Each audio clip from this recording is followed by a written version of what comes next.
Okay, so here are the ingredients you will need. I usually measure with my heart, but I am going to be giving you guys the amounts that I would do for a single serving. You can add beans to this. I chose not to save on the calories, but that would lead to more fullness overall.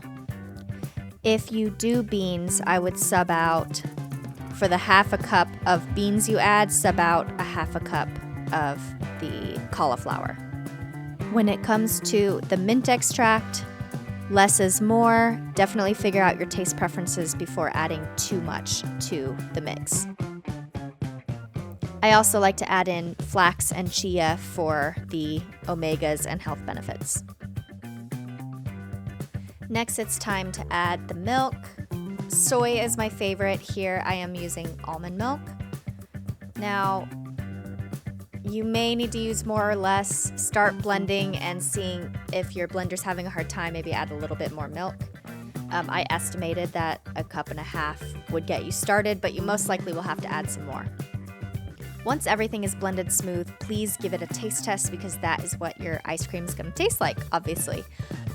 If you're eating whole foods, plant-based, for the most part, this is going to taste sweet on its own, and the 2 dates might be enough. You could always add in a little extra maple syrup or agave syrup or something like that, or some more dates. I don't recommend adding banana to sweeten because it does take over the whole flavor, and then you have what it just tastes super banana-like. But if you like that, obviously go with it. But yeah, this is a very subtle mint ice cream flavor. So if you need it stronger, please add more sweetener of your choice. Just know that it does add those calories.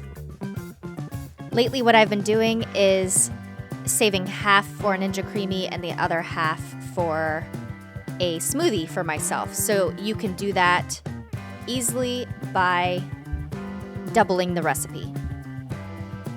When you put the Ninja Creami in, please follow directions for Ninja Creami's site.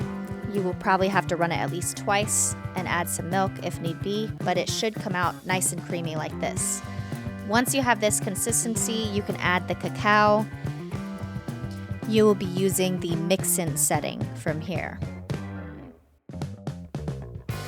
Last but not least, enjoy your creation. I like to eat these for breakfast or just when I need a treat, but it is a guilt-free ice cream. I mean, you cannot beat ice cream that has mostly veggies made up in it. It's amazing. So, hope you enjoy, and let me know in the comments what other flavors you'd like to see.